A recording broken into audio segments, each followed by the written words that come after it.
Azusa Aizawa, a worn-out office worker who met an untimely demise from working herself to the brick of life, ends up being reincarnated into another world as an immortal witch. Vowing to live this life peaceful and stress-free, she spends centuries casually defeating low-level Rimurus. But oddly, before she knew it, she's became level 999 without even trying. Now known as the Witch of the Plateau, Azusa does her best to stay under the radar. But after decades of rumors spreading, even creatures connected to the Demon Lord begin seeking her out. For someone who just wanted a quiet life, things are starting to look anything but peaceful. The anime begins with Azusa working tirelessly for a corporate company, pouring her heart and soul into her job. But in the end, her hard work led her to an early death. However, fate had other plans for her. She appeared before a goddess who noticed her suffering and decided to grant Azusa a new life, one where she could finally find happiness. Azusa made a simple request. She wanted immortality and agelessness, hoping to live a slow, peaceful life at her own pace. The goddess chose to grant her kind wish and reincarnated her as an immortal. Azusa found herself in a beautiful highland where the goddess had left her a small house. Along with it, she found a knife and some money to start her new life. Excited for her fresh start, she decided to visit the nearby village. On her journey, she encountered a slime. The slime attacked her, but Azusa was unharmed.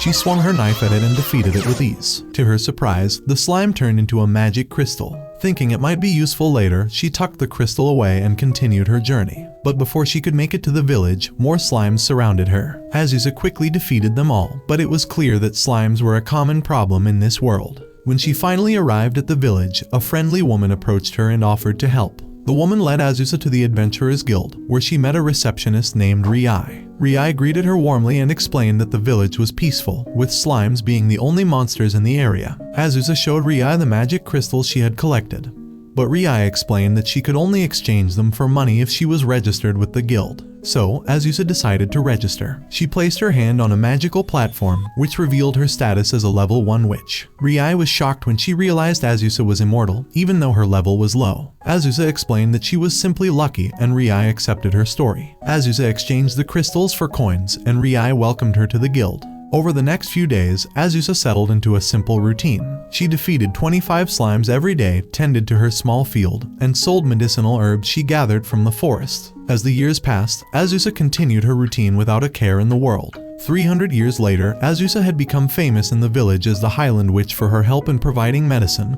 and stopping plagues. She had become so skilled that she could defeat slimes effortlessly, and the villagers admired her for her kindness and generosity. One day, Rai came to Azusa and told her it was time to retake her adventurer test. Azusa reluctantly agreed, but both were shocked when the results came in. Her level had reached 99, and her stats were off the charts. Azusa couldn't believe it. She had only ever killed slimes and never gone on any real adventures. Rai explained that Azusa had a special skill that doubled the XP she earned. Azusa realized that by defeating countless slimes, she had become the strongest adventurer in the world. But despite her newfound power, Azusa wasn't happy. She only wanted to live an ordinary life, and the thought of being famous didn't sit well with her. She asked Rai to keep her strength a secret, and after some hesitation, Rai agreed. Curious about her abilities, Azusa decided to test her magic.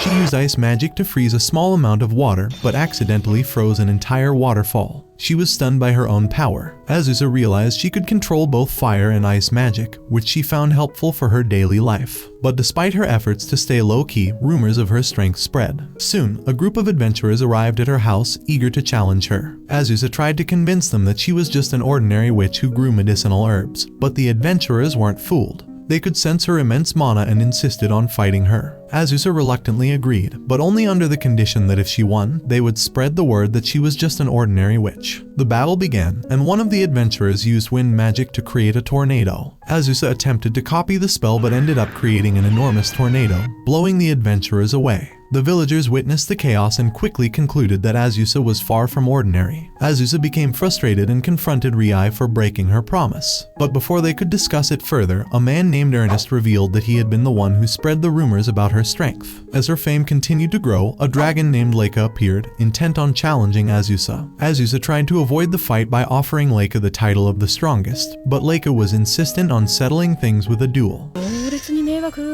Azusa reluctantly agreed, not wanting her home to be destroyed in the process. The two flew into the sky and Leica breathed fire at Azusa. However, Azusa countered with ice magic, freezing the flames midair. Leica tried to strike with her claws, but Azusa skillfully avoided her attacks. In the end, Azusa froze Leica's mouth, rendering her unable to continue the fight. But in her struggle, Leica accidentally destroyed Azusa's house. Angry, Azusa knocked Leica out with a single blow. She demanded that Leica pay for the damage, and Leica promised to return with the money. Azusa decided to stay in the village while her house was being repaired. But everyone already knew about her victory over the dragon. The villagers urged her to stay at the town office, and Azusa reluctantly agreed. The next morning, Leica returned to Azusa, but she couldn't recognize her in her human form. She handed Azusa the money for the repairs and asked if she could become her student. Leica admitted that their battle had made her realize how much she still had to learn.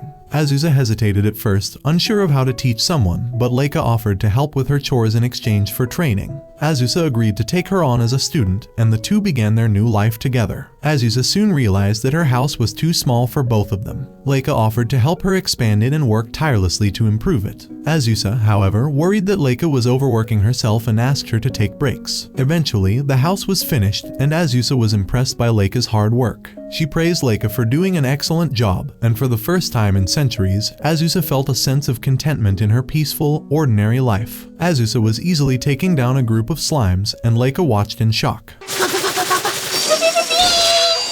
She had always believed that reaching such a high level of strength would require years of hard work. Azusa, noticing Leica's amazement, gently reminded her not to rush and take things easy. After all, they had all the time in the world. But just as they were talking, a strange girl appeared, observing them from a distance. The girl muttered to herself, saying that she would make Azusa pay the next day. Later, Leica made breakfast for them, but she ended up preparing way too much food since she wasn't used to cooking for others. Azusa, however, enjoyed it and told Leica that it was delicious. Leica, eager to help more, offered to cook every day, but Azusa suggested they take turns. Azusa also mentioned that the village wasn't very safe because its defenses were weak. If monsters attacked, it would be destroyed. She proposed creating a protective barrier around the village, which Leica thought was a great idea. Azusa agreed, realizing that she couldn't always protect the village on her own. They went to a nearby cliff where Leica showed Azusa how to set up the barrier. Together, they created a magic circle and successfully activated the barrier, freezing a thief who had been trying to steal from the village. Leica proudly told the village chief that it was all thanks to her master, Azusa, which made the chief happy. He quickly spread the word, and soon everyone was praising Azusa. But Azusa didn't want all the attention.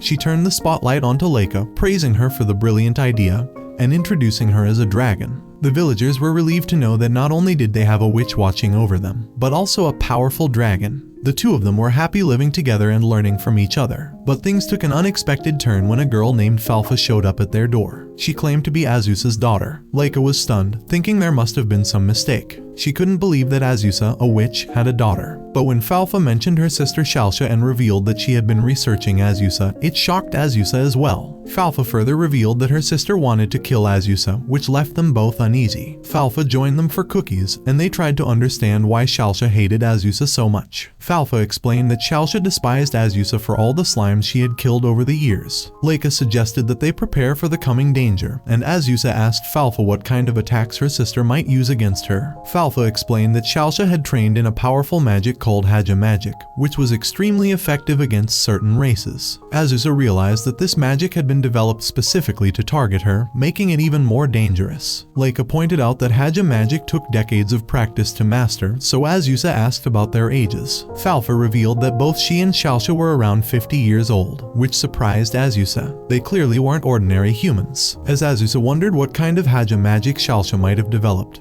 the ground suddenly began shaking. Falfa rushed out to confront her sister, and Leica immediately noticed the dark aura surrounding Shalsha. Falfa tried to stop her sister, but Shalsha insisted that she needed to get revenge for being killed by their mother. Azusa tried to explain that she couldn't have killed Shalsha, but Shalsha reminded her of the countless slimes Azusa had killed, which had created spirits from their souls. Shalsha's words made Azusa realize that she was targeting her specifically, not Leica or Falfa. Azusa tried to escape by flying away, but Shalsha countered with magic that nullified her flying ability, causing Azusa to crash to the ground. As she braced for impact, Azusa thought her life might be ending right then and there. But then, something unexpected happened. Leica transformed into her dragon form and blocked Shalsha's attack. With a powerful punch, Leica knocked Shalsha out, leaving everyone in awe.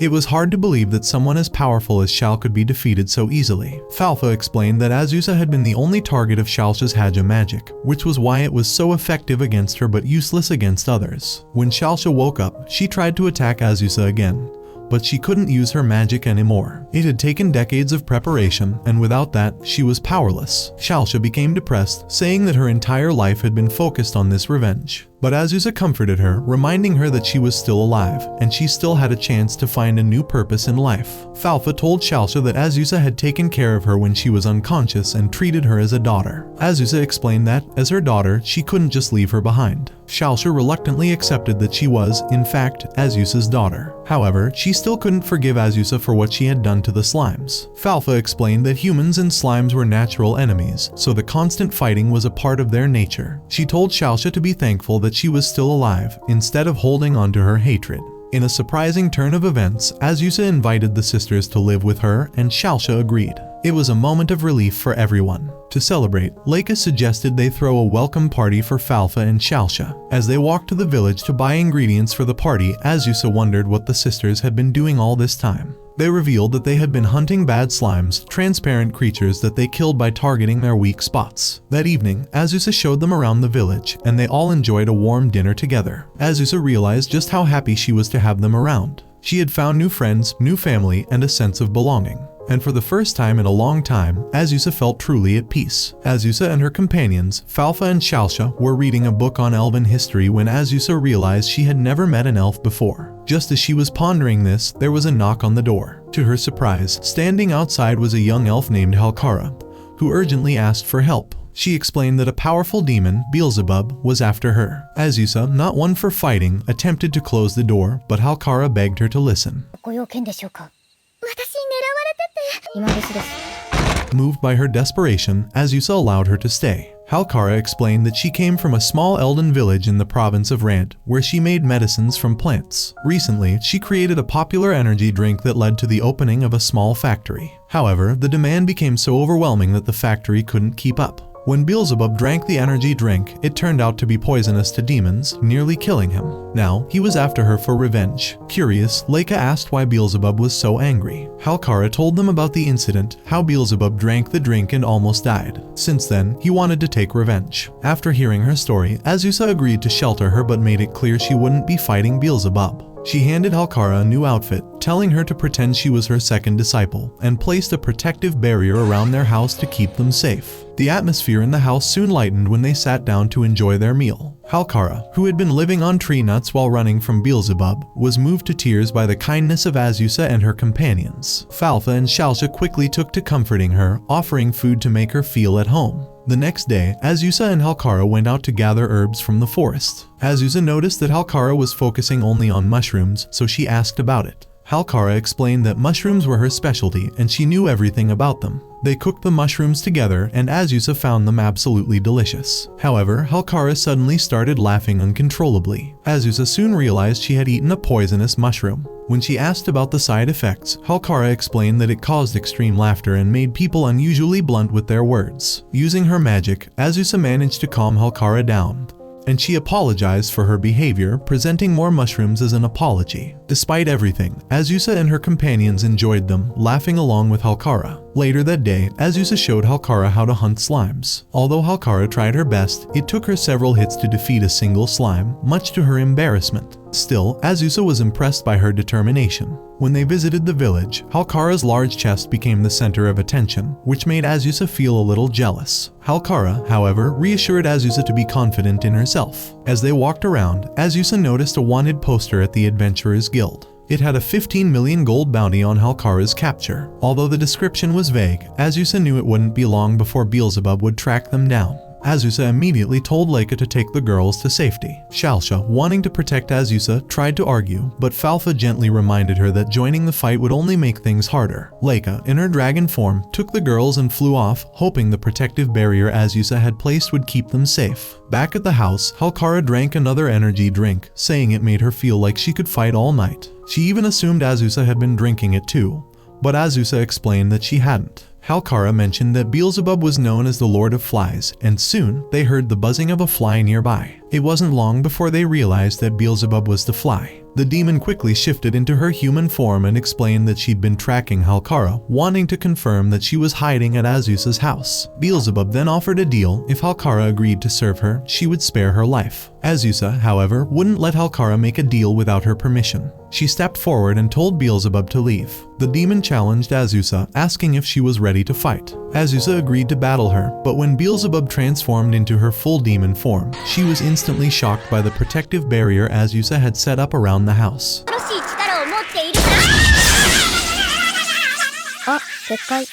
Beelzebub, still determined to fight, was about to strike, but she suddenly collapsed, unable to stand due to the shock from the barrier. Azusa took her inside and used recovery magic to heal her. Despite knowing Beelzebub was a demon, Azusa still felt it was the right thing to do. Beelzebub woke up and, to her surprise, realized that Azusa wasn't the enemy. She admitted that the energy drink had caused her to push herself too hard. But it wasn't the drink's fault, she simply had overdone it. Beelzebub apologized for misunderstanding Azusa and told her that the energy drink had actually become popular among demons, including the Demon King. She even suggested that Halkara should make more of it. Relieved that they had avoided a pointless fight, Azusa listened to Beelzebub's apology with understanding. Halkara, feeling conflicted, revealed she was thinking of moving her factory to Azusa's continent since her hometown had abandoned her. Being close to Azusa and her companions felt like the right choice for her. Azusa welcomed the idea, assuring Halkara that there was enough space for her. She suggested they could take turns cooking for each other, making it a new, happy arrangement. Fala and Shalsha, eager to learn more about Beelzebub, asked her questions. Beelzebub was amused and even considered adopting one of them.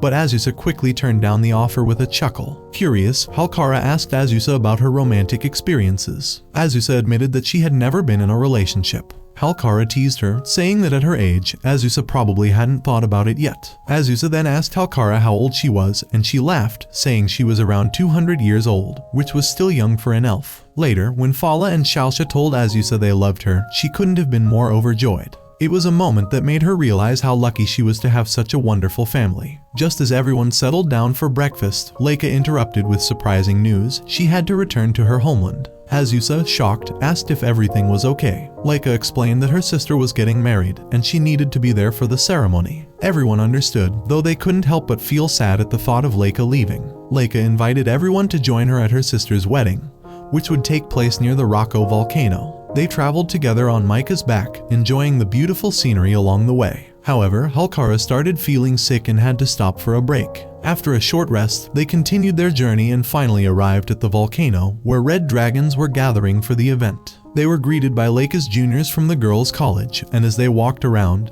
Halkara accidentally stepped on a plate. A dragon, thinking she was food, grabbed her, but quickly let go when it realized its mistake. They then met Leica's parents, but her father was so loud they had to cover their ears. Leica introduced them to her elder sister, Leela, and her groom. Halkara asked how they got together, and Leela shared that they were childhood friends who decided to marry after reconnecting years later. Suddenly, the wedding was interrupted by a tribe of blue dragons from the HTH continent, known for their ruthlessness and ice magic. Their leader, Fura, declared that she was there to ruin the wedding because she was older than Leela and still single. Fura and her companions used their cold breaths to freeze everything, and the red dragons, with no choice, prepared to fight back. This scared Falfa and Shalsha, but Azusa reassured them, promising she would handle it. Azusa called for Halkara, who pretended to be dead to avoid being caught, but a dragon nearly stepped on her, forcing her to get up. Azusa quickly grabbed the group, and they ran, but they were attacked by a dragon that tried to freeze them. Azusa used her fire magic to counter the attack, while Leica faced off with Fura. Azusa hesitated to interfere, thinking of herself as an outsider, but when a dragon attacked her, she had no choice but to fight back. She kicked the dragon's head, knocking it out and telling Halkara to take the children to safety while she prepared to protect her family. Azusa flew into the sky, unleashing powerful fire magic that caught everyone's attention. The blue dragons surrounded her and attacked all at once, but she held them off with her flames. She defeated them one by one, and the red dragons realized how powerful she was. Fura, shocked, wondered how a human could defeat dragons with just physical attacks. Azusa explained it was all about consistency. She kicked Fura, who countered with an ice attack, but Azusa realized that Fura only had one move.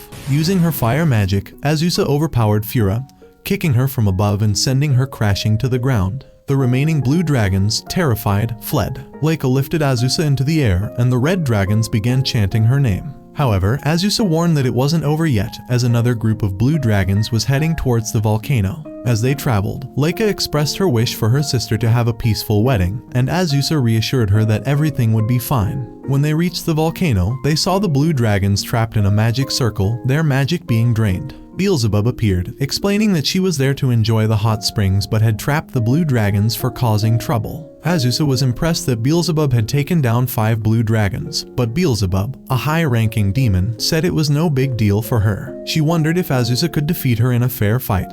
But instead of fighting, Beelzebub hugged Azusa, showing no interest in battling her. Azusa asked Fura to change into her human form for negotiations, and she reluctantly agreed. Leica told Fura the amount she owed for the damages caused by her attack. Fura was shocked by the cost, but Leica made it clear that if she didn't pay, she would have to stay there forever. Fura reluctantly agreed. Azusa suggested a peace treaty between the blue and red dragons to prevent future conflicts, but Fura insisted that harassing the red dragons was her life's purpose. Azusa threatened to detain her if she refused, and Fura finally accepted the treaty. Beelzebub and Azusa would serve as witnesses, and Beelzebub warned of serious consequences if the treaty was broken. Afterward, all the dragons turned into their human forms, and they enjoyed the rest of the wedding celebration. Everyone wished the newlywed couple well, including Fura, though Leela joked that Fura would never get married, causing Fura to curse her in return. That evening, Leica asked Azusa if she could rest her head on her lap, as her sister used to do when she felt nervous. Azusa agreed. Meanwhile, Halkara got drunk and passed out, so Beelzebub carried her to safety, warning her not to throw up.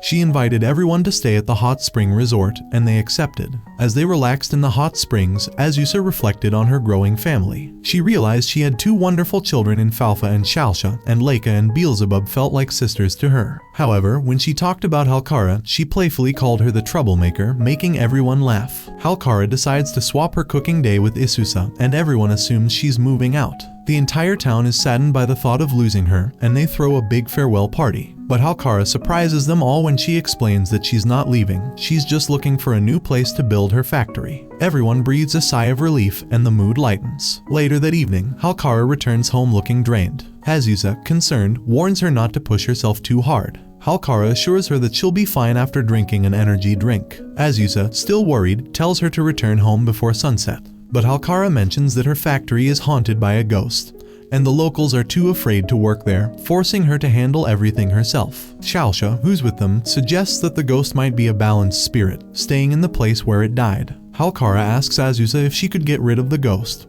but Azusa hesitates, admitting that she's not good at dealing with spirits. Desperate, Halkara begs Azusa for help, saying that she'll be forced to run the entire factory by herself if the ghost doesn't leave. After much persuasion, Azusa reluctantly agrees, but only if her helper, Beelzebub, accompanies them. Azusa uses her summoning magic to call Beelzebub, but things don't go as planned. Her chant goes awry, and Beelzebub lands in a cold water tub. Annoyed, Beelzebub demands to know why she was summoned. The group explains the situation, and Beelzebub, irritated by being called for such a simple task, reluctantly agrees to help after being reassured by Falfa and Shalsha that they trust her abilities. However, Beelzebub is frustrated that the ghost only appears at night. She grumbles that they should have waited until evening to summon her. That evening, the group heads to the factory. Beelzebub, now appearing confident, reassures Azusa that she's the right person for the job. But Azusa and Halkara, still nervous, grab each other's hands, forming a chain of support. Beelzebub asks Halkara where the ghost usually appears, and she leads them to a room.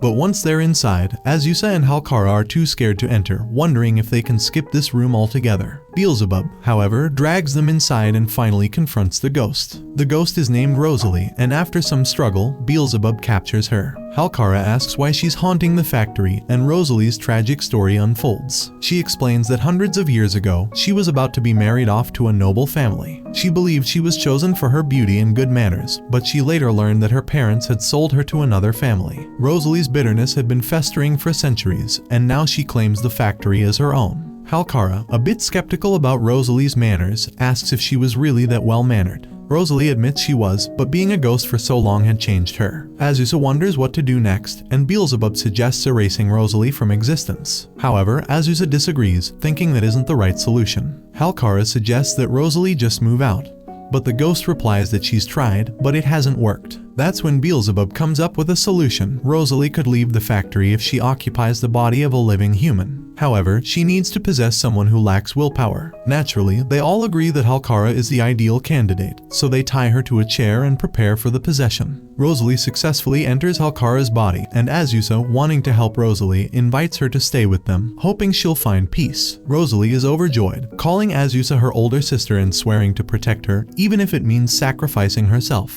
Azusa reminds her that she's already dead. Back at their house, Rosalie tries to leave Halkara's body, but she's unable to do so. She asks Beelzebub for help, and Leica wonders if having two souls inside one body could harm Halkara. Beelzebub warns that it could lead to Halkara's death, but Rosalie insists that she doesn't want to harm her. In desperation, Rosalie tries to take her own life, but Azusa quickly stops her, knowing it would also end Halkara's life. The group then gathers to brainstorm a solution. Leica suggests swirling Rosalie, thinking it might work the same way it does when cookies get stuck in a jar. So, Azusa swirls Rosalie, throwing her into the air, but it doesn't work. Leica, not giving up, suggests hitting the jar from behind, so Shalsha strikes Halkara, but it only hurts her. Leica, now frustrated, decides to break the box as a last resort. But Beelzebub is ready to take drastic action, preparing to kill Halkara. Just in time, Azusa stops her. Falfa, trying to lighten the mood, suggests surprising Rosalie by taking her high into the sky and letting her fall. They do this, but it still doesn't work.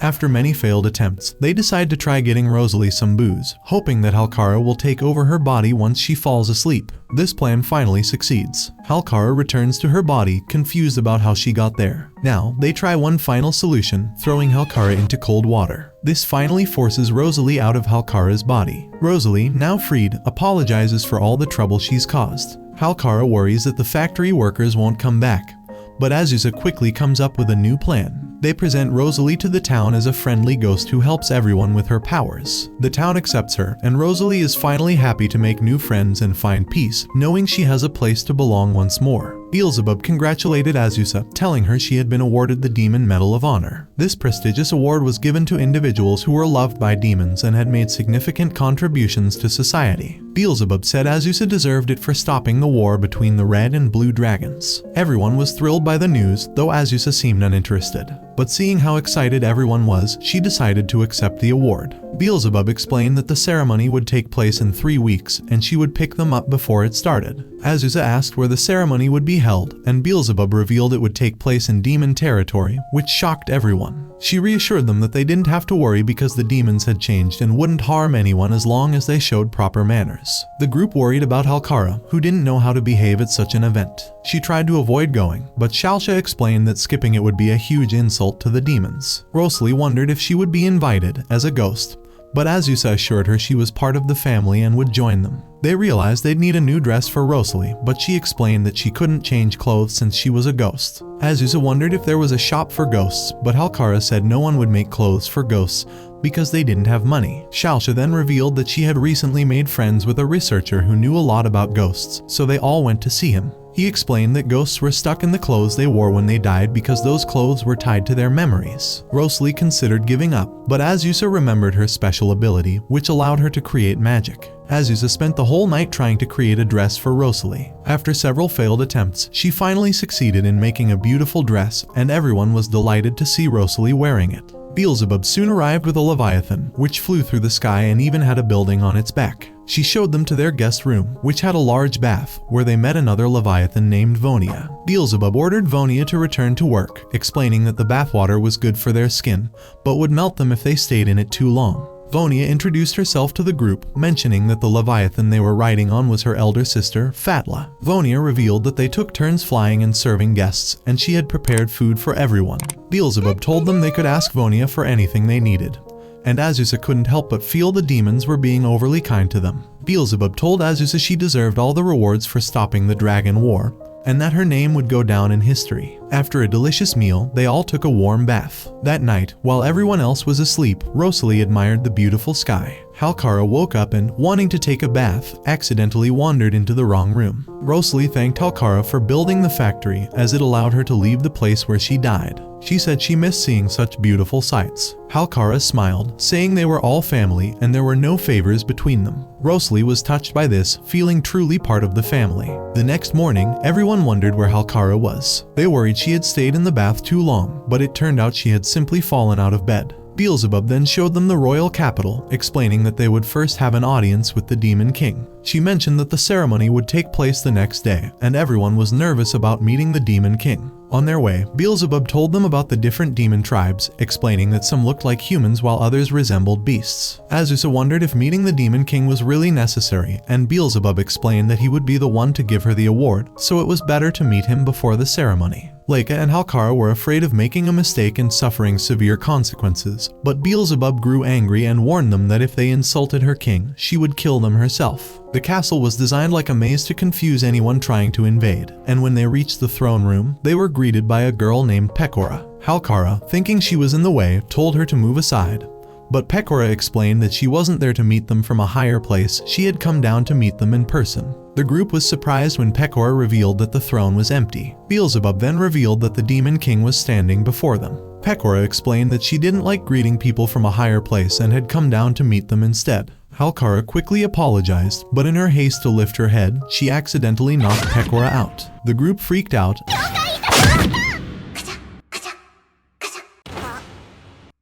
and Halkara was arrested for her mistake. Azusa learned that according to the law, Halkara might be executed, and if things got worse, her whole village could be destroyed. Everyone was scared that they might meet the same fate, but Azusa remembered what Beelzebub had said, they would be spared if the Demon King pardoned them. After waking up, Rosalie emerged from the wall and told Azusa there were herbs in the garden, but they didn't know how to get them. Leica, always helpful, volunteered to go and retrieve them. She transformed into her small dragon form, and Azusa couldn't help but think how cute she looked in that shape. Leica quickly returned with the herbs, and Azusa prepared a potion. She explained that it was bitter but powerful, and it would help wake Pecora up. The next challenge was figuring out how to reach Pecora's room, but Vonia suddenly appeared, saying Beelzebub had sent her to help. She handed them a map and an outfit that would allow Azusa to enter the doctor's room without raising suspicion. With everything in chaos, no one would notice her identity, Vonia promised. She also offered to guide Azusa through the rest of the journey. On their way, Azusa felt nervous. She knew that if they were caught, they'd both be in serious trouble, but Vonia reassured her that she had no choice. Beelzebub had given her the order to help, so she had to obey. As they neared the Demon King's room, they were stopped by guards who recognized Azusa. They demanded to know her name, since they knew the real doctor. In a panic, Vonia started to fret, and Azusa had no choice but to reveal her identity. Beelzebub played clueless, but the guards didn't fall for it. They captured Vonia and tried to attack Azusa, but Azusa wasn't about to back down. She had to protect her family, and she wasn't afraid to fight for them. In an instant, she wiped out the guards who attacked her. She told them she needed to see the Demon King, but their leader ordered the guards to stop her with magic. The combined ice magic from the guards couldn't even scratch her. Azusa easily destroyed their attacks and took out the remaining guards. For a moment, she paused and wondered if she had gone too far, but Beelzebub assured her that when she meant business, she could destroy an entire country. They finally entered the Demon King's room, and Azusa tried to give Pecora the healing potion. However, Pecora suddenly woke up, sensing trouble in the air. She immediately asked what Azusa was trying to feed her, and Azusa quickly explained that it was just a healing potion meant to wake her up. But Pecora was suspicious, claiming it looked like poison. She drew her weapon and challenged Azusa to a duel to prove her innocence. If Azusa won without killing her, it would show that she was telling the truth. If she lost, it would be the end for them all. Pecora's eyes glinted with seriousness as she added that this fight wasn't just for show, their lives were on the line. Without warning, Pecora attacked, but Azusa managed to dodge. Pecora was surprised by her speed and skill, noting that Azusa was a level 99 witch. Azusa realized that her hat had been cut during the attack, and she quickly adapted, avoiding Pecora's blows while keeping her cool. Pecora was puzzled by Azusa's defensive stance. She pressed Azusa, asking why she wasn't attacking, reminding her that Halkara's life was in danger. Azusa's response was firm and unyielding. "When it comes to protecting my family, I won't hesitate," she said. With that, she got serious and landed a punch on Pecora, who blocked it with her sword. But the impact was so powerful that Pecora's sword flew out of her hand and she was pushed back. The battle seemed to be over, but Pecora wasn't ready to give up. She believed she could still fight, but Azusa calmly told her that her sword had been destroyed. Pecora was stunned, but before she could say anything, her sword shattered into pieces. Azusa then pleaded with her to spare Halkara's life. To her surprise, Pecora called her big sis, admitting that the whole fight had been a test. Pecora had been looking for someone stronger than herself, someone she could respect and admire. She had hoped to find someone she could look up to. With that, Pecora freed Halkara, and in a playful mood, she asked Azusa for a kiss on the cheek, inspired by a scene from her favorite book where the elder sister kisses the younger sister. After a brief moment of hesitation, Azusa agreed. But the kiss was interrupted when Halkara and the others barged in, thinking Azusa and Pecora were a couple. Pecora was furious at Halkara for disturbing them and threatened to execute her, but Fatla, the calm voice of reason, stepped in. She told Pecora that Azusa had never kissed her before and kissed both of her daughters and hugged the rest of the family. Later, Pecora called Azusa and Leica to the stage at a ceremony, but to their surprise, she also invited Fura. Pecora ordered Azusa to stroke Fura's horns, a gesture that meant submitting to her, but Azusa resisted. Pecora threatened that if Azusa didn't cooperate, she would tell Leica to do it instead. Reluctantly, Azusa agreed, and when they were done, they all returned home together, riding on Vonia's back as Fatla took care of their needs. As they made their way back, Azusa couldn't help but wonder when Fura would leave. But Fura explained that she had already submitted herself to Azusa, so she couldn't leave her. Leica, who wasn't thrilled about having two dragons around, suggested that Azusa order Fura to leave. However, Fura explained that according to dragon customs, she would need to die if she left her master. The conversation shifted when Vonia suddenly jolted as she remembered a funny joke, and Fatla accidentally spilled honey water on Azusa. Fura shielded her from the mess, but when they reached home, Azusa decided that Fura could live freely. She told Fura she could act independently, but if she needed advice, Azusa would always be there for her. Fura was moved to tears and asked Azusa to pet her head one last time. Azusa realized that Fura had a soft side she had been hiding from everyone. Fura affectionately called her mama, but just as Azusa was getting emotional, Leica appeared and grabbed Fura, telling her to stop bothering Azusa's dog. Fura explained that, as a free dragon, she had pledged herself completely to Azusa, and so their strange but heartfelt adventure continued, with Azusa now the proud protector of her family and her newfound companions. A few days later, Azusa wakes up to enjoy her morning when she hears Leica and Fura arguing over whose cookies taste better. Rosalie reveals that since Fura arrived, they've been bickering non-stop, but they're trying to settle it peacefully instead of fighting. Azusa tells them both their cookies taste great, but they insist she pick a favorite, which makes Halkara curious why they're so worked up today. Shalsha explains that dragons are carnivores and haven't had meat in a while. Just then, La appears, telling them about a wild boar outbreak in Nella Forest. The locals can't handle it, so they ask Azusa to help. While Azusa doesn't need more magic stones, La mentions that the boars don't drop stones, but they do drop meat. Leica and Fura beg her to take on the job, and Halkara jokes that they must be starving for meat. Azusa agrees, and they head to the forest while Halkara stays behind to care for the kids. Rosalie leads the way, saying they'll find 15 boars ahead. Fura eagerly rushes forward, but her clothes get stuck in the branches. She takes them off, thinking no one is around, but then spots people by the river, making her embarrassed. She gets dressed quickly, but the boars throw her clothes away, and she ends up fighting them naked.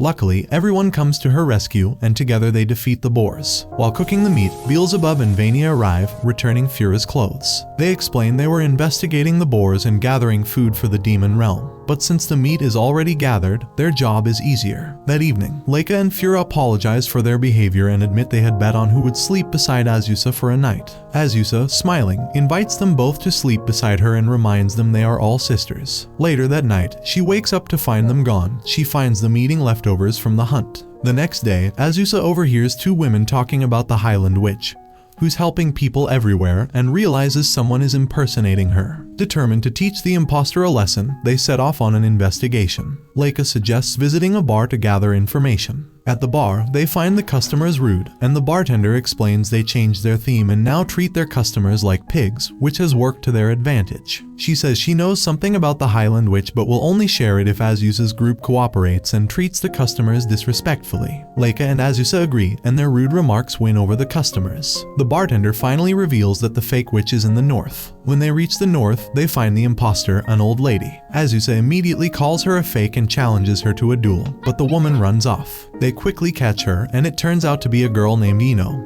who is pretending to be an old woman. Ino apologizes for her actions, and Azusa assures her there's no harm done. Leica realizes Ino is also a witch. They go inside Ino's house, where Azusa notices some strange objects. Leica asks if she makes magic potions, and Ino shows them pills she created to relieve exhaustion, ease eye strain, and promote gut health. Azusa is impressed and suggests selling them, but Ino is hesitant. She explains that witches shouldn't advertise themselves too openly and won't do it unless someone helps her sell the products. Leica doesn't understand and asks what Ino wants, as her statements don't add up. Azusa, however, understands Ino's feelings, realizing she wants to be recognized as a genius witch, but doesn't want to deal with business. Ino admits she dreams of being famous and having a statue made of her. Azusa advises her to attract attention to achieve her goals. The next day, Ino sets up a stall at the local festival to sell her magic pills, while Leica and Fura sell their cookies. Later, Ino sends Azusa a letter thanking her for her help, saying her business is flourishing thanks to their support. Azusa was preparing breakfast when Shalsha suddenly told her that Fala had turned into a slime. At first, Azusa thought Shalsha was joking, but when she noticed that the window was closed and only the slime was there, she realized something was off. To her surprise, the slime then hugged her legs, and Azusa finally understood that it was Fala in her new form. Halkara, who had been observing, suggested that since Fala was a spirit, she might have the ability to transform into a slime. However, Shalsha was still confused and didn't know what was going on. Azusa immediately started thinking about how to reverse this transformation, but she quickly realized that creating a spell to turn Fala back into her human form wouldn't be easy. Fura, always the practical one, suggested they consult the demons for help. Azusa decided to summon Beelzebub, hoping she could find a solution. As usual, the summoning process didn't go smoothly, and Azusa ended up falling straight into a cold pool of water. Once she composed herself, Azusa told Beelzebub about Fala's transformation. Beelzebub, thinking Azusa was joking, became upset. But after Azusa showed her the slime, Beelzebub understood. She hugged Fala and confirmed that they needed to consult a slime expert to handle this. Beelzebub mentioned that there was a highly intelligent slime at the castle who might know how to help. Azusa, reassured, told everyone not to worry and headed for the castle with the group. They arrived soon after, but Beelzebub admitted she had forgotten the way to the slime's location. After wandering around, they realized that Fala had been eating the breadcrumbs they had dropped. The group then made their way back to the surface, where Pecora appeared. Pecora mischievously told Azusa that if she wanted answers, she would need to kiss her first. Azusa reluctantly agreed, and Pecora, after the kiss, suggested they check a nearby shed. There, they discovered a hidden passage that led to the slime. The slime communicated through a board with writing and explained that it couldn't help them but recommended they visit a magician slime living in Tamiana province. Azusa, now more determined than ever, thanked the slime, and the group decided to rest and continue their journey the next day. When they arrived in Tamiana province, they were greeted by a young girl who was a magician slime.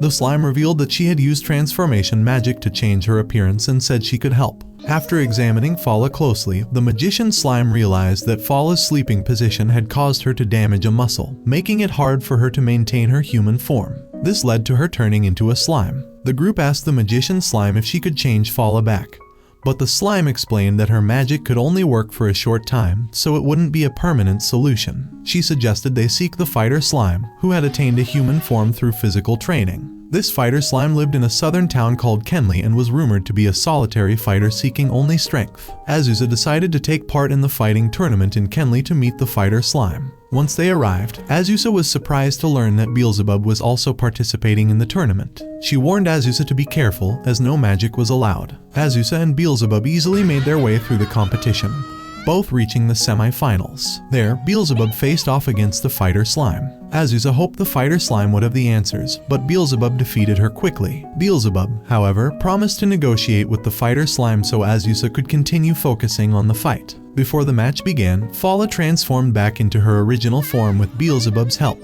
Azusa felt relieved, knowing they could now fight freely without any barriers. As the match started, Azusa tried to attack Beelzebub, who used her wings to dodge. The audience thought Beelzebub was just wearing wings and horns for style, not realizing she was actually a demon. Beelzebub, acknowledging she couldn't match Azusa's speed, decided to go for Azusa's weak spots but struggled because Azusa had so many. Azusa, meanwhile, couldn't use magic to fly and decided to wait for Beelzebub to make her move. When Beelzebub rushed into attack, Azusa swiftly grabbed her by the cheeks, revealing it was part of her plan. The two of them exchanged powerful blows, both seemingly evenly matched.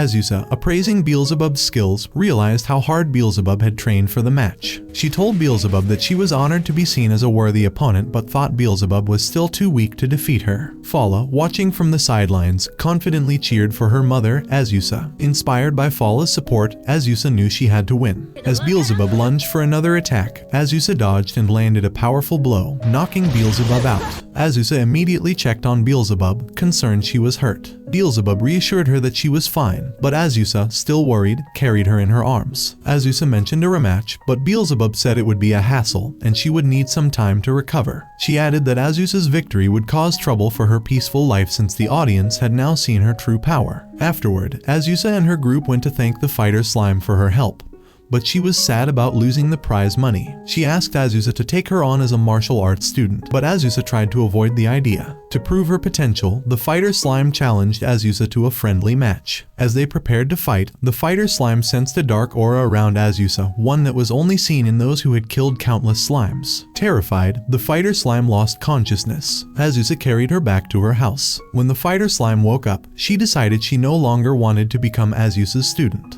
However, Beelzebub, who had joined them, encouraged the fighter slime to become her teacher instead. The slime, desperate, begged Beelzebub to teach her martial arts. Azusa thought it might be beneficial for Beelzebub to teach her since they would always know where to find her if Fala or anyone else turned into a slime again. After some hesitation, Beelzebub agreed, and the slime finally became her student. With a new teacher-student relationship formed, Azusa's group could breathe a sigh of relief, knowing that their slime-related troubles might soon be over. A few days later, the girls noticed a poster about a musician named Cuckoo, who was coming to their village for the first time. None of them had heard of her except for Fura, who was really into music. They decided to go to her concert, but after hearing her rock and roll style, they weren't impressed and quickly left, except for Azusa and Fura. Fura noticed that her music started off with high notes but eventually slowed down. Suddenly, Cuckoo collapsed, and at first, they thought it was part of the show. But when they realized she wasn't acting, they took her home. They gave her food, and she soon regained her strength. After a bath, they were shocked to see her without makeup. She looked like a normal girl. They asked if she passed out often, and she admitted that she did. Her music career wasn't making enough money to support her. Fura noted that only a few musicians make a lot of money, and Cuckoo revealed that she left her hometown 63 years ago, hoping for success, but her career never took off. Azusa told her to stay with them for a while and rest, but Cuckoo thought it was time to quit music and start a new life. However, when the others realized the jobs she was considering weren't respectable, Azusa asked if she still liked music. Cuckoo said she loved it, so Azusa encouraged her to stick with it a little longer because it would be a shame to give up on something she truly loved. Azusa told her that if she wanted to start a new career, she wouldn't stop her, but she invited her to stay and reconsider. To celebrate their friendship, Cuckoo tried to sing a song for them, but they found it unbearable. Fura suggested she try a different music style, but Cuckoo wasn't ready to accept her mistake. Fura then played her lute and sang a beautiful song, which everyone loved. Azusa encouraged Cuckoo to write lyrics that were easier to understand, but Cuckoo struggled, so Azusa told everyone to help her. They listened to Leica and Halkara's music, but didn't like it, though they were impressed by Falfa and Shausha's performance. Rosalie sang a song about her experience as a ghost, which made everyone feel sad. Cuckoo realized that she had been singing about death even though she had never died, so she decided to change her music style. She even decided to stop using her stage name and go by her real name. She added all the lyrics to her next song and thanked everyone before leaving. Azusa told her to visit them anytime because their home was also hers. Fura said that even though she had no musical talent, success in their world wasn't always about talent, and Cuckoo could still make it. Just then, Beelzebub arrived, saying it was her day off and that she came to spend time with Falfa and Shausha. She was surprised to see Cuckoo and asked her to sing. Cuckoo thought it would be a good chance to see if her new style would work. She sang for everyone, and Beelzebub loved her performance. She invited Cuckoo to perform at the next demon festival, where 20,000 people would watch her. Cuckoo freaked out and decided to practice hard, asking Azusa if she could stay a little longer. When they arrived at the demon kingdom, Cuckoo went to check out the venue, while the others went shopping. Azusa noticed that Cuckoo looked sad, so she asked her what was wrong. Cuckoo admitted she was nervous because the venue was huge. Azusa and Leica tried to cheer her up, but Cuckoo couldn't shake her negative thoughts. Fura reassured her that she would do fine because she was no longer the same performer. Fura and Leica had a small argument, which made Cuckoo laugh. Fura told her that she had done all she could, and now it was time for the audience to hear her song.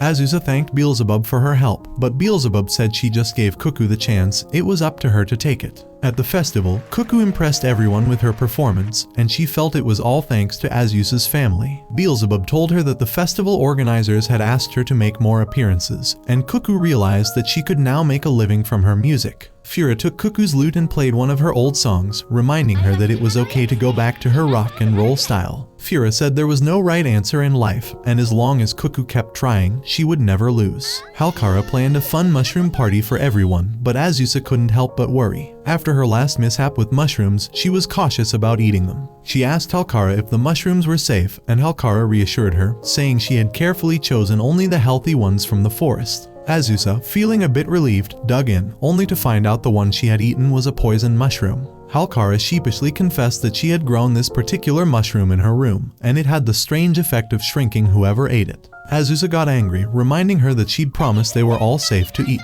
She had no idea that this mushroom was different.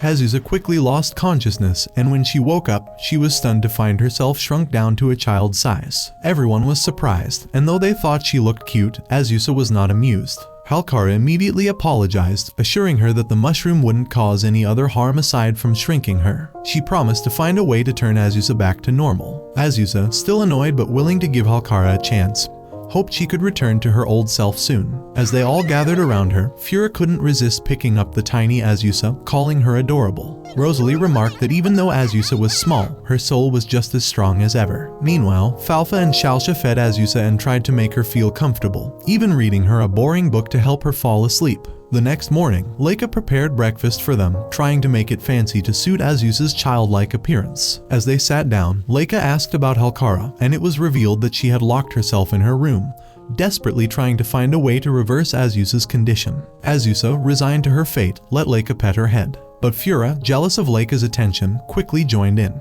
The two of them started a playful competition to see who could pet Azusa's head the best. Azusa, overwhelmed by the attention, had to fight to grab a book, and Rosalie, noticing, helped her out. Azusa even let Rosalie comb her hair, though the piece didn't last long. Halkara entered, looking dejected, and Azusa immediately asked if she had found a solution. Unfortunately, Halkara had no good news to share, apologizing once again. Realizing there was no other choice, Azusa decided to ask the demons for help. She summoned Beelzebub, who was surprised to see her, not recognizing the tiny Azusa. After hearing her story, Beelzebub was initially amused by Azusa's new form, joking that she could stay that way forever as she was now the cutest child in the world. But Azusa teased her, threatening to tell everyone that Beelzebub had lost to a child, and that was enough to convince the demon to help her. Beelzebub agreed, saying she would find a way to restore Azusa to normal but wanted to bring Shalsha and Falfa along for the journey. Azusa, though still a little annoyed, was happy for their company. That night, they all snuggled together in bed, and the next day, Azusa stopped Beelzebub from telling Pecora about the situation. She feared things might get complicated if Pecora found out. But, as usual, Pecora had already figured it out and was waiting for them. Pecora, upon seeing Azusa, cooed over her tiny form but understood that Azusa wanted to return to normal. She had just the solution, the World Tree, a massive tree with 108 floors, where a pharmacist lived at the top.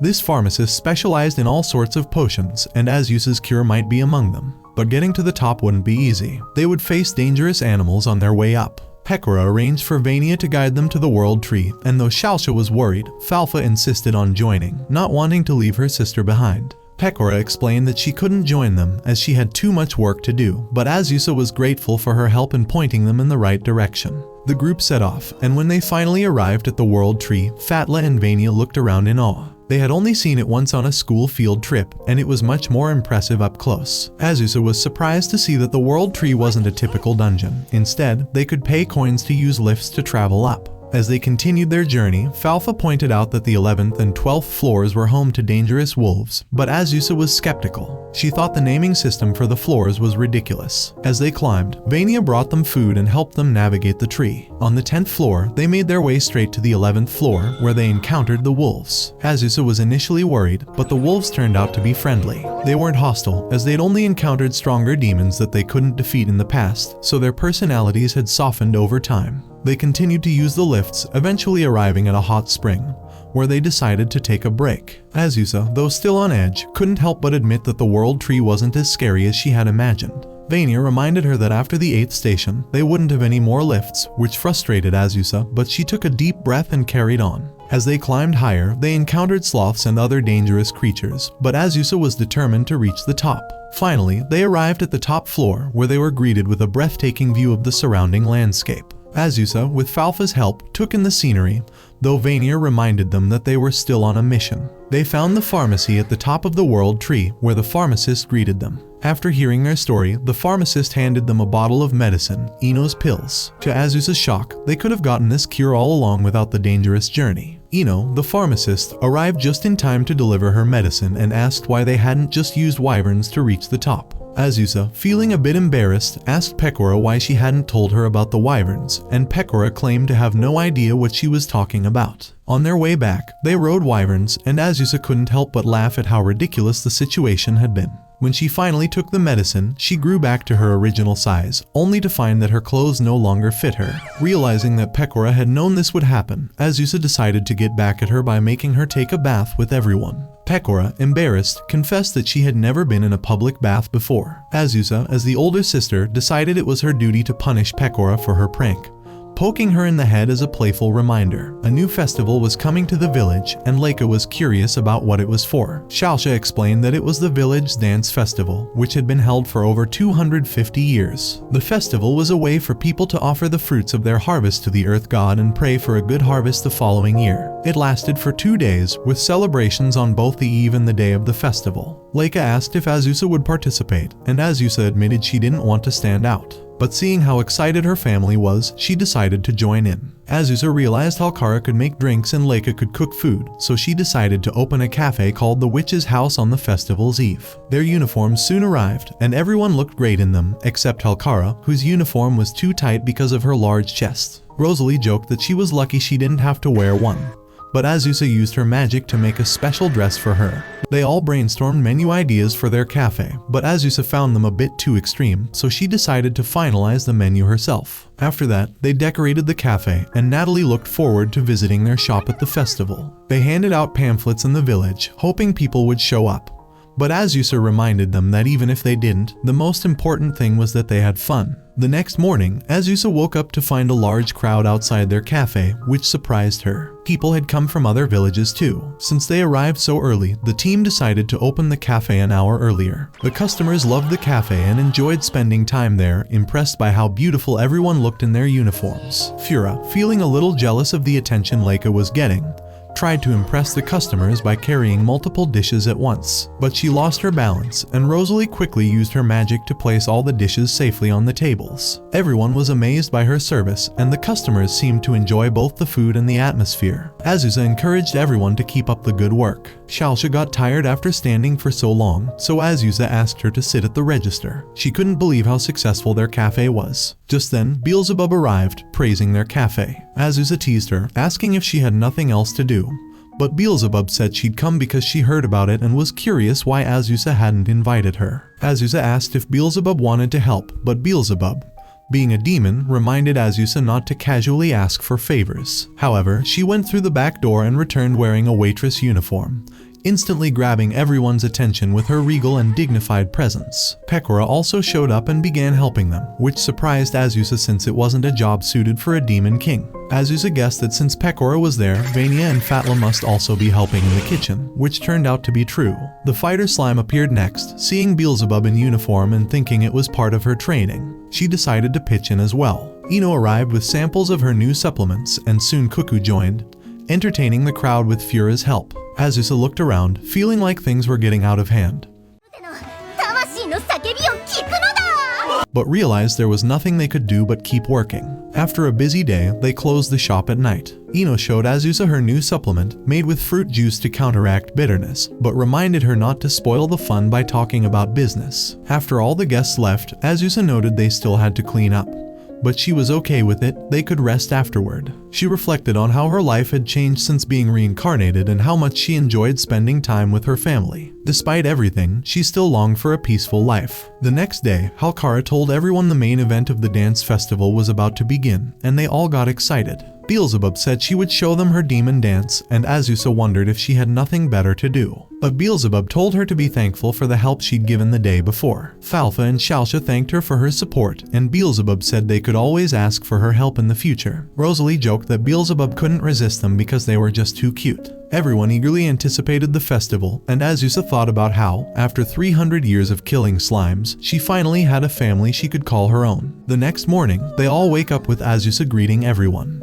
Leica, the red dragon girl, is making breakfast, and Rosalie, the ghost girl, is setting the breakfast table. After Faltort, the blue dragon girl, arrives at the table, she gets a little lecture to wake up early, but after that, they all eat together. After having breakfast, Azusa requests Leica to accompany her to the southern forest today as Halkara, the elf apothecary, mentions that the weather is quite good today. In that case, Halkara decides to join them too. She wants to collect some herbs. At the southern forest, all three girls are shocked to see the field due to the fact that it is almost harvesting time. The crops are fully grown. They spot rice plants there, which reminds Azusa of her time in the world. Even red beans too, which are basically Azuki beans. That being said, they end up getting tons of red beans from there, and now Azusa is cooking something sweet, manju buns, for Falfa and Shalsha, slime spirits. They both are sisters. While they are sleeping along with Flatort, they all decide to cook without them. Not knowing that much of an idea about this dish, they all work together, but it turns out not good, which disappoints Azusa. Surprisingly, Flatort woke up out of nowhere and tried the dish, advising Azusa that cooking is all about repeating successes and failures. Hearing that, this time they all calmly recook again,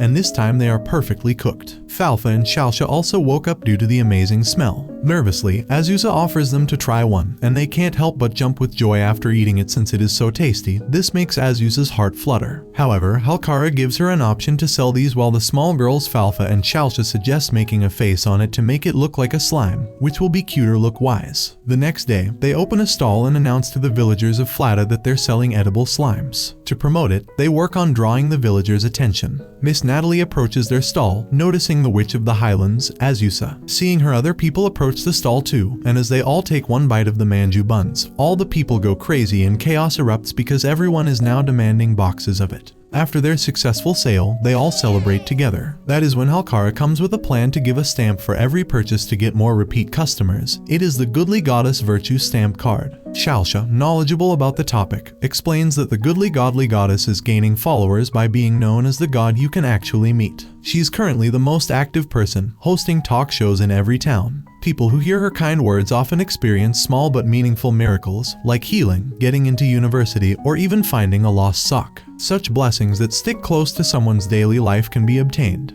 Halkara then interrupts that the godly goddess accepted her offer of collaboration for the energy tonics and got a stamp from her. When they realize she is having an event in the capital soon, Shalsha requests to go and Azusa couldn't deny it. Now, Azusa, Shalsha, and Halkara are in the capital. Rest didn't come along. Though Azusa is quite happy to see Shalsha being too excited and talkative, as it was her dream to attend an event like this. This makes her beyond happy. While attending the event, all the people wait for the appearance of the goddess. As soon as she appears on the stage, Azusa's eyes widen in shock. She is the same incarnation of the benevolent goddess who reincarnated her. On the stage, the goddess promotes her virtue of stamps. If someone has done something good, then they can draw a circle on one of the boxes themselves, or someone else can do that for them, though nothing will happen by doing this, but they will just gather virtues. Later on, one of her men calls Azusa backstage since the goddess wants to have a word with Azusa privately. Azusa is scared that she is done being immortal, and instantly as she greets her, she demands that she not make her leave this world, and she happily grants her wish, letting her live for another 3,000 or 30,000 years. Back on their way home, Leica picks them up, and Halkara, out of curiosity, wants to know what she talked about with the goddess, but she lies, not telling the truth. Azusa gets a flashback of the goddess telling her about being demoted.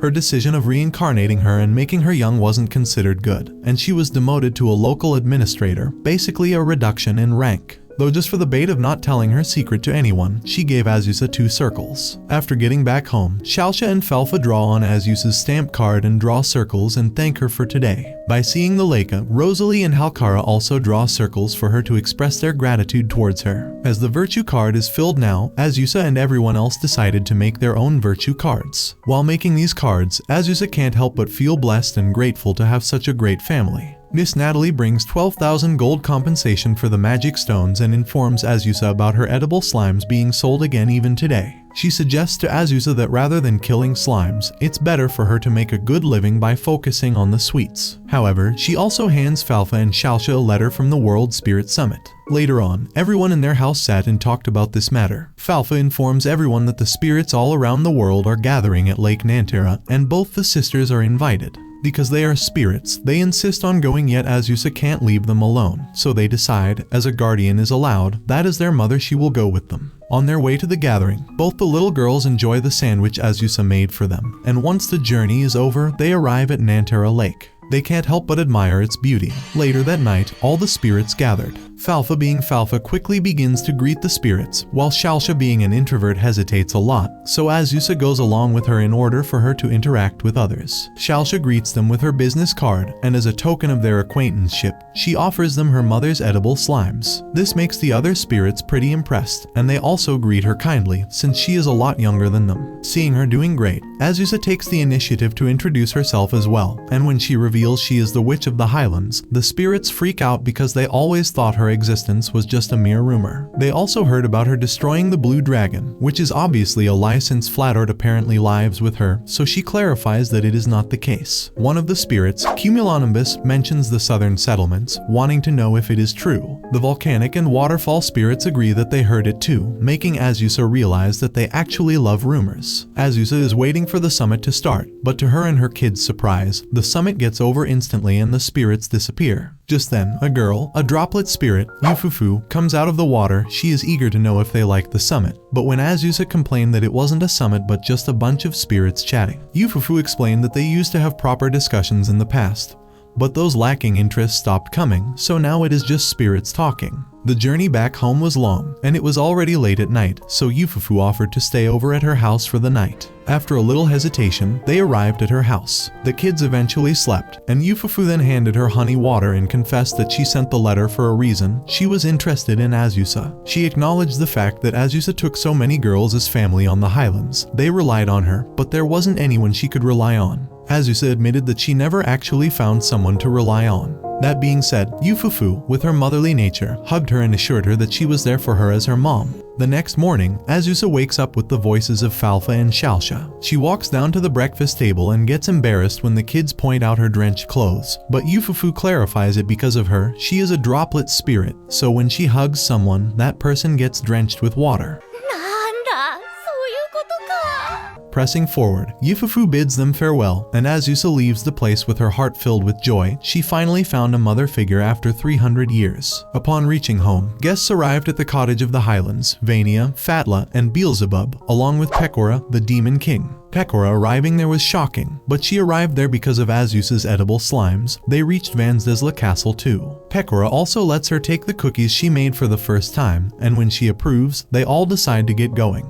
They actually came here for some work, looking for an undead. Although they are kind of in a gray zone to be called demons, they are not managed by human society, so the demons are sheltering them. According to Beelzebub, if humans find the undead, they will be disgusted with said undead, or worst case scenario, burn them. Now, the Demon King insists Azusa help them find the guy. At first, Azusa denies, but when she sees her daughters with pitiful eyes, she agrees to help. Cleverly, they distribute pamphlets about finding the undead and obtaining compensation. Although it has been afternoon, nobody has informed them yet about anything. Out of curiosity, Azusa reads the signs of an undead, which are they don't age and don't count as dead or alive. Reading this, she recalls that she heard from the spirits at Lake Nantara talking about these rumors. Vania, Fatla, and Beelzebub, along with Azusa, arrive at the southern settlement. They spot a house of a girl, Pondeli, where an old lady delivers her fruits. After she leaves, they smartly encounter her, but she isn't ready to meet them, which makes them doubtful of her, that she is the undead, but she clarifies that she is a cemetery guard.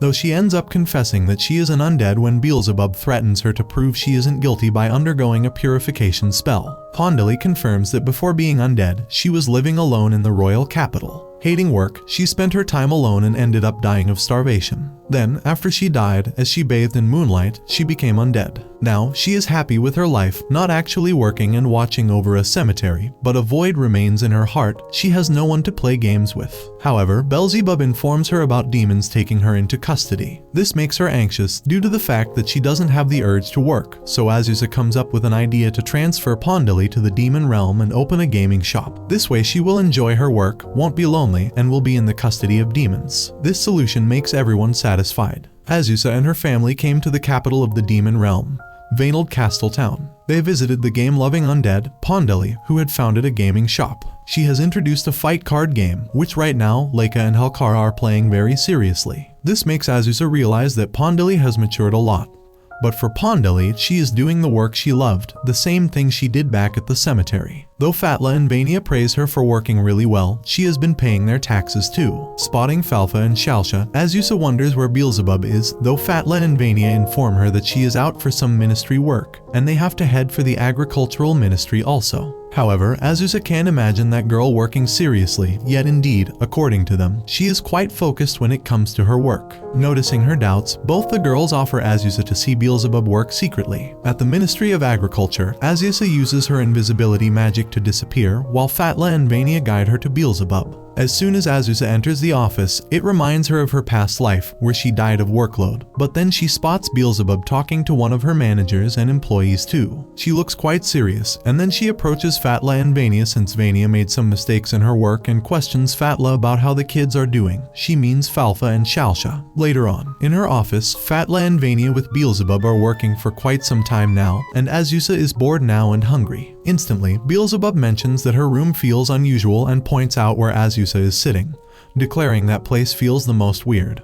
But Vania gives excuses that they changed the setting so it might be the reason. Her attention shifts when the bell rings, it's lunchtime. When Vania brings the lunch, it has 4 lunch boxes, which makes Beelzebub more doubtful, but she plays along.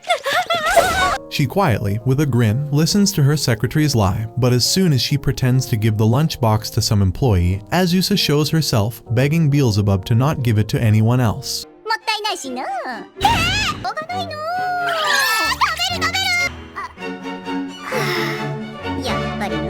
This revelation makes Beelzebub chuckle. She already knew something was off. After getting back from work, Azusa tells everyone how serious Beelzebub was at work. Meanwhile, Beelzebub wins Falfa and Shalsha's hearts after bringing them so many souvenirs. When Beelzebub mentions her mansion, Azusa roasts her for lying. But they end up visiting a house, which is actually a millionaire's house. Beelzebub walks them through the dining hall, and then they all sit at the huge dining table. When Beelzebub decides to bring them tea, this makes Azusa suspicious, and she points out in front of everyone that in big mansions like this, maids are supposed to do all this work. This makes Beelzebub confused. Everyone agrees with Azusa and demands a tour of the mansion, calling all of it bad hospitality. However, when the kids run towards the rooms, Beelzebub immediately stops them, lying that they might get lost. Not having much of a choice, she lets them have a tour of the first floor and tries to send them back to the demon realm. But obviously they all don't leave, pointing out that still the second and third floors are left. Hearing that, the little girls again try to run out and see the second floor, but panic washes over Beelzebub's face and she stops once again. This time, she couldn't stop them and they ended up arriving on the second floor. As the kids open the door of one of the rooms, their eyes widen in shock. It is all dirty and looks like it has been closed for years. Beelzebub confesses to everyone that it is really her mansion. But since it is so huge, she finds it impossible to manage it. It is too much for her, so she only uses some rooms on the first floor. She was a commoner, and when she was appointed as the minister by the Demon King, this mansion and title were given to her. Azusa now understands why Beelzebub was so reluctant to invite them, but Leica finds it a waste to not use such a magnificent place properly, so she decides that they will clean the place, with Flatort by her side as she challenges her.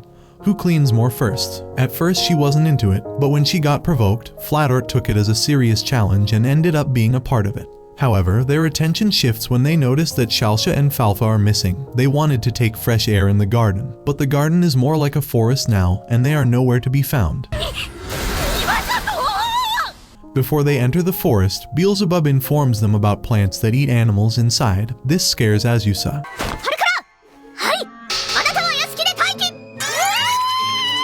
Inside the forest, with urgency, Azusa is searching for her kids and encounters a monster, which scares her more for her children. She sees a grass talking to her, but the grass runs away, sensing she is a witch.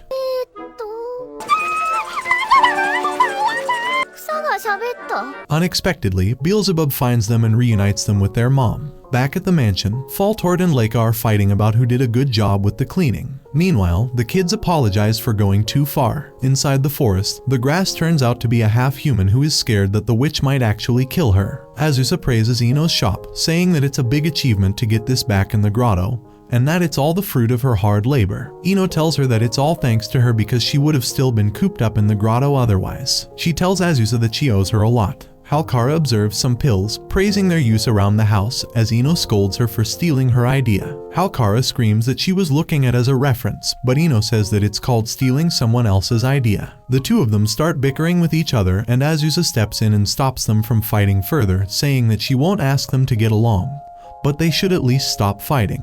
Ino starts telling Azusa about the Mandragora tablets that she had asked for and presents the ripe Mandragora tablets to her, which surprises Azusa. Ino explains how normal ones are made from a 3-year-old Mandragora, while these are made from a 10-year-old plant, and that it's very rare. She tells them that one day, she will make even more amazing stuff using a 300-year-old Mandragora. She tells them about how it is incredibly rare, how Mandragora can adopt human language, start moving around, and how catching one is a witch's ultimate wish. Just then, Halkara tells her about seeing something like that in Beelzebub's garden, leaving Ino in complete shock. Azusa tells her that it's private property. Halkara adds how Beelzebub's garden is more like a forest now and that anything can be there. Ino immediately closes her shop and rushes ahead to get the 300-year-old Mandragora. As Halkara and Azusa talk about the medicine procedure, Halkara tells her that sometimes they have to crush the whole plant. Upon realizing this, Azusa rushes to wake Flatort up, asking her to take them to Beelzebub's garden. Flatort groans and complains about being disturbed from her nap, but eventually gives in when Azusa promises her dessert later. Upon reaching, Beelzebub tells them that they are ahead of Ino. Azusa tells her that she wants to shelter the Mandragora from Ino. Suddenly, loud voices interrupt them as they go outside and find Ino with all the witches from different regions barging in to take the 300-year-old Mandragora. Ino declares that she will obtain it even if it means breaking the law. Beelzebub tells them to go home, but they break down the door and barge into her garden, trying to find the Mandragora.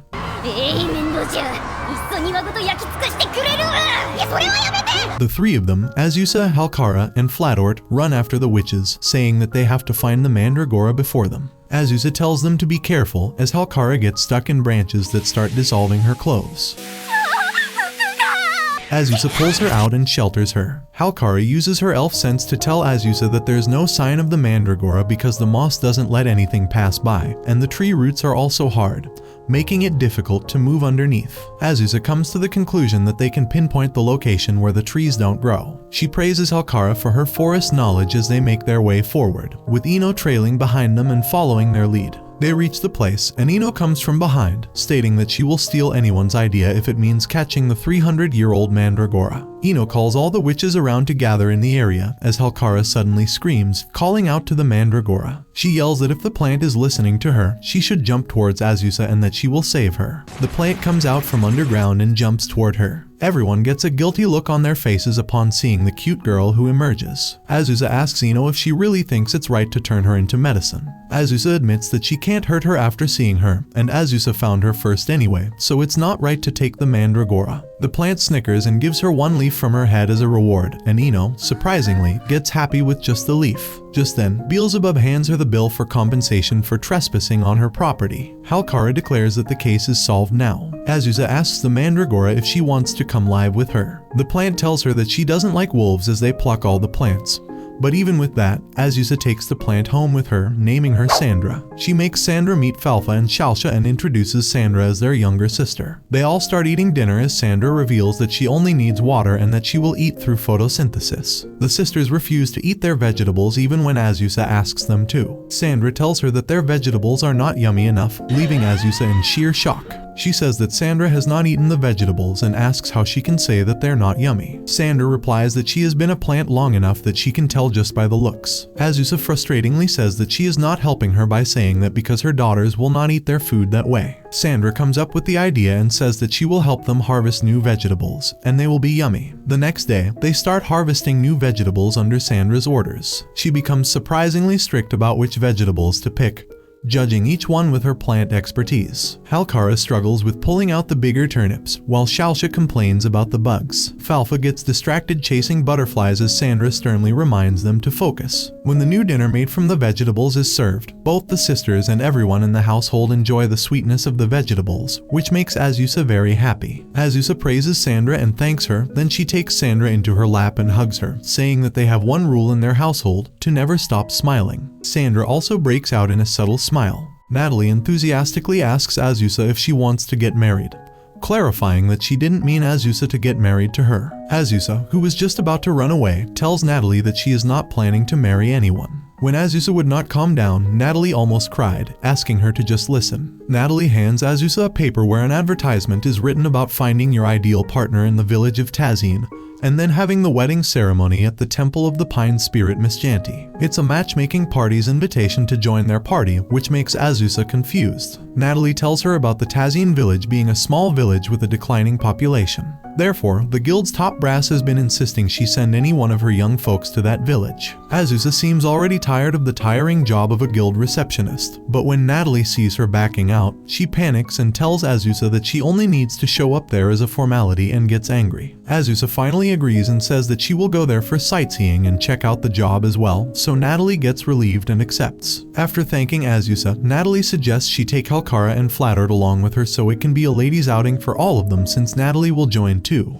Flatort transforms into a dragon, and the three of them ride on her to go to Tazine village while Azusa complains about not being interested in marriage anymore. Halkara also agrees and prioritizes her work. Azusa is about to say more when Natalie cuts her mid-sentence, saying Azusa will strike up conversations with men at the party while Halkara will narrate a quick anecdote to everyone to break the ice. Afterwards, Flatort is supposed to suggest exchanging contact information. They get confused by the overwhelming duties, so she tries to comfort them by saying she will back them up so they should do their best to get wealthy, charming, and well-educated men. The girls land at Tazine's shopping district and are left in shock to see the once prosperous streets vacant while Natalie rushes them to go to the party. However, when they arrive at the venue, they are stunned to see old men waiting for them instead of handsome ones, which Natalie had been excited for. They turn back from the venue and decide to go sightseeing. First, they visit Misjanti Temple, the top tourist attraction of Tazine. It is the name of the pine spirit enriched there who blesses marriages. Flatort notices how the temple looks well kept despite the village wilting, and Halkara guesses that it must have brought great wealth in the past. When Azusa mentions to Natalie about expecting a large crowd praying there, Natalie says maybe the prayers don't work while she is still recovering from the shock. Suddenly, Azusa sees a girl sitting beside the statue and asks her name, to which she gets surprised to know they can see her. However, she introduces herself as Misjanti, saying her main job is to mediate marriages, but her business is bust as the village is wilting away. Halkara asks Azusa if there is someone to whom Flatort calls Misjanti a gloomy-looking woman. This astonishes Misjanti that the two humans are able to see a spirit with concealed presence, but Flatort gets closer to her and pinches her cheeks, refusing to believe that she's a pine spirit. Misjanti keeps yelling while Flatort picks her up in the air. On the other hand, Natalie and Halkara are unable to see her, so Azusa asks her to make herself visible to everyone, so she does so. As they sit around in a room, Natalie asks Misjanti to find her a good partner using spirit powers. Misjanti refuses to be able to fulfill any requirement of her since she only mediates marriages but proposes a deal instead. She lightens up until Misjanti mentions the matchmaking party. Azusa tells Misjanti how they've already been there, and she realizes why it is so after she visits the venue herself. Natalie annoyedly gets up, announcing their departure, but Misjanti stops them, asking to restore her temple by having any one of them marry there, and then saying a prayer to the pine spirit. Azusa asks if it'll return her powers, but she refuses, saying it'll bring her wealth if they make an offering after getting married. Her words make Natalie even angrier for not having any man to marry there, and it scares Misjanti. As they're about to leave, Misjanti informs them about having marriage bundles they can choose, telling them about some plans that don't need them to get married, like holding a ceremony for sisters to always stay together. Misjanti asks Shalsha and Falfa for this, and they agree, but when they start arguing about who'll wear the bride's dress, Misjanti suggests showing up in men's dress and later changing into the bride's. They both agree on this idea, so Azusa asks Misjanti to set up the plan. She asks who will be invited to the ceremony, and Azusa invites Beelzebub, so she agrees to come as their guardian. Azusa serves as the receptionist, being the mother of Shalsha and Falfa. Suddenly, they see Ino there, selling humans her forest drink, which boosts metabolism, which results in her and Halkara's fight. Slowly, all the guests arrive.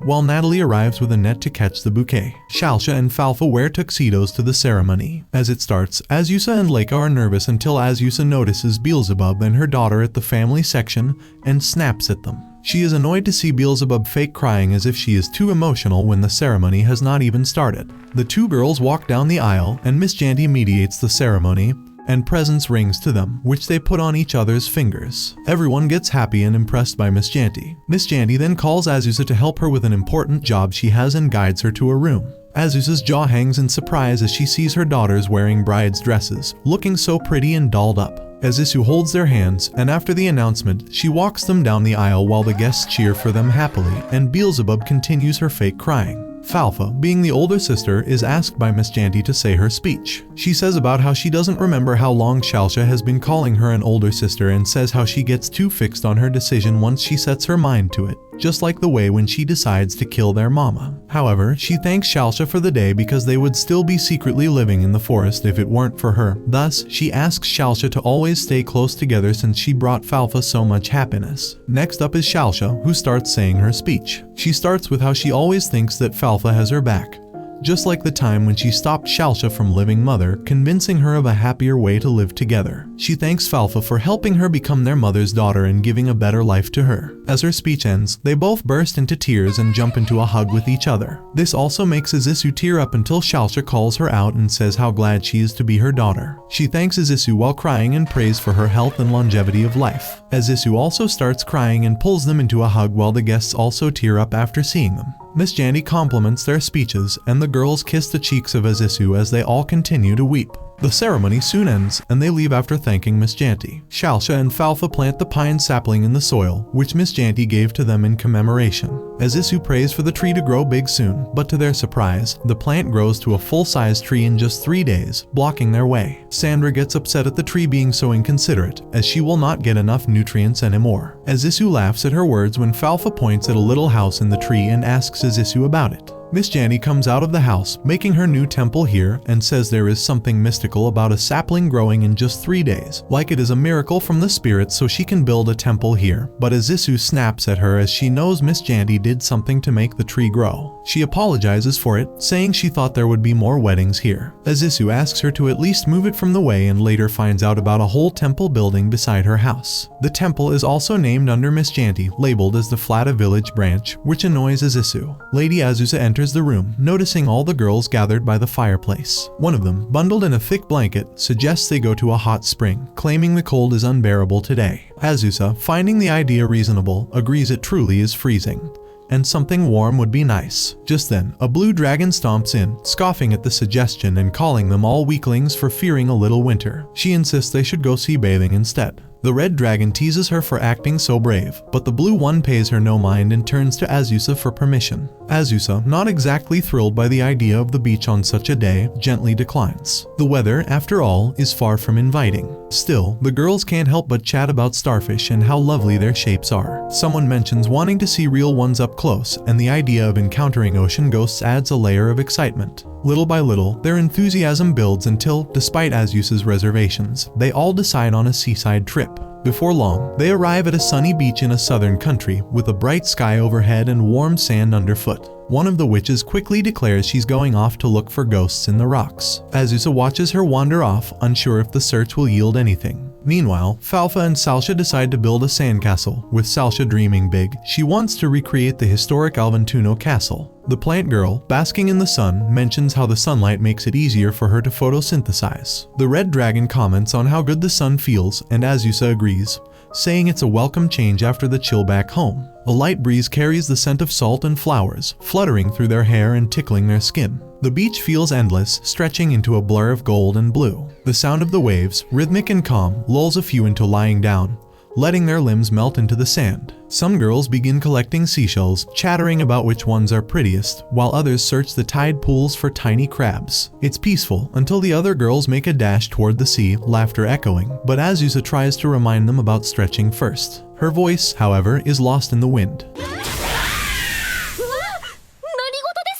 Moments later, two of them come running back, yelping in pain, having been stung by something in the water. Azusa walks to the shore and soon sees the issue: jellyfish, and plenty of them, floating just below the surface. Everyone ends up sitting on the shore, watching the jellyfish drift through the water. The witch sighs, declaring that swimming now is impossible. Even if they could, she wouldn't risk it. This wasn't how the day was supposed to go. The blue dragon mumbles something about wanting to see starfish, while another girl talks about the shape of the pentagram they resemble. Then, two of them spot someone not far off, a girl sitting quietly and drawing. They wonder aloud if she might be an illustrator. Approaching her curiously, they ask what she's sketching. She says she's drawing the sea, and Azusa leans in a little to take a look. But instead of tranquil waves or pretty scenery, they're met with the unsettling image of a sea monster, hollow eyes, a gaping dark mouth, eerily lifeless. Before they can ask about it, the illustrator offers to show more of her work. Each piece is as haunting as the last, heavy with a sense of gloom. She admits that her drawings don't sell well due to their particular style. She introduces herself as Kirillina, a jellyfish spirit who floats through the world slowly, drawing what she sees. They mention the jellyfish problem, hoping she might be able to help. Kirillina says she can't move them, telepathy doesn't work, and they don't listen to her. But she recalls being able to make them glow, which excites the group. When she tries, though, she pauses and she's forgotten how. The group is visibly disappointed. Still, Kirillina promises to speak with the wave spirit and ask for help in moving the jellyfish. In return, she requests something. She wants them to model for her drawings. They agree, and 30 minutes later, she returns. She claps her hands once, and with the help of the wave spirit, the jellyfish begin to drift away, leaving the waters clear once more. The girls waste no time diving in, splashing around, chasing starfish, and enjoying the sea. Kirillina quietly sketches them as they play. When the sun sets, they thank her for her help, and she asks if she can include them in her upcoming exhibition. They agree again, and she gives them tickets to the event. Just as they're about to leave, she remembers how to make the jellyfish glow. One motion, and suddenly the sea lights up with a gentle, eerie glow, beautiful and strange. A few days later, the group attends the exhibition. They're excited to see themselves in art, curious how they'll look. But as they step inside the museum, the mood shifts. Instead of cheerful portraits, they find paintings that resemble corpses, lifeless versions of themselves playing with starfish, with hollow eyes and decaying faces. Halkara screams, pointing at a particular image. She claims there's a ghost behind her in one of the portraits. The others gather around, eyes wide and breath-catching. Sure enough, the drawings are unsettling. More than just portraits, they seem to hold a silent weight, a creeping presence that chills the room. Panic starts to spread quietly but steadily among them. Leica, visibly disturbed by the imagery, questions aloud the meaning of life if this is how they're to be remembered. Hollow-eyed, lifeless versions of themselves frozen in eerie poses. Azusa urges her to calm down, her voice steady though the unease lingers in the air. Azusa approaches Kirillina, the artist, her curiosity tempered with caution. She asks about the dark tone in her work, wondering why such gloom fills every piece. Kirillina answers simply, her voice soft and distant, as if pulled from another realm. She says she draws the emptiness, the darkness she sees in everything around her. It's how she understands the world, how she sees beneath the surface of things. She speaks as if she's only half alive herself, caught between this world and something else, her eyes holding a distant sorrow that no one else seems to notice. Among the displays is a massive painting of a pyramid. The group, puzzled, asks about it. Kirillina says it's from the foot of the Nostamoria Mountains, representing an ancient, forgotten kingdom called Sasa Sasa, a phantom civilization over 5,000 years old, where many adventurers have gone searching, none returned. It's said evil spirits still linger there. They don't know it yet, but they all are trying to find what is inside that they all kept vanishing one after another. Beelzebub asks Azusa if she will go with them. Azusa is taken aback by this level of danger, especially when someone suggests she should join an expedition to the place. She refuses outright. She knows she will get cursed. She refuses immediately. Leica offers to go in her stead, but Azusa warns her off as well, calling it too risky. The head of the group wonders why Azusa isn't as concerned for Leica, and Azusa reassures her, saying she'll be fine. Eventually, Azusa relents and agrees to go with them after all. The ghost hunter, Rosalie, also asks to join since she's immune to curses. It's decided she'll come along too. The next day, they arrive at the site. Rosalie jokes about needing someone to escort her if she gets lost, while one of the girls dreams about getting rich from the ruins. The landscape around them is dry and still, ancient stones jutting out from the earth like forgotten teeth. The pyramid looms in the distance, its peak cutting sharply into the blue sky. Suddenly, Rosalie notices movement in the grass, a massive snake slithering toward them. She knocks it down with a swift hit. More creatures appear, and Beelzebub, their teacher, steps in and dispatches one with a powerful kick. Azusa praises her, and a diamond falls from the defeated beast. The girls gather around the fallen creature, marveling at the gem as it sparkles in the sunlight. Rosalie seems disheartened that she couldn't contribute, but Azusa comforts her. A gentle hand on her shoulder is enough to lift the mood. As they reach the pyramid's front entrance, Rosalie opens it with a spell. A slow creak echoes as the door parts. Inside, she explains that the ghosts here are good spirits who wish to speak with Beelzebub. A plague had once swept through the Sasa kingdom, claiming all lives, and the ghosts now live peacefully in what remains of the civilization. The queen, however, has locked herself away in her tomb for 2,000 years. No one has dared enter, and the route to go there might be pretty dangerous too. She looks at them with fear in her eyes, but the young spirit Beelzebub holds will keep them on their way. The girls decide they have no choice but to meet her. Rosalie warns them it's dangerous, but their minds are made up. One ghost mentions their graves are already prepared, and as the pyramid gates swing open, Azusa wonders quietly what awaits them inside. That concludes the anime recap. As always, if you enjoyed, let me know down below and I'm out.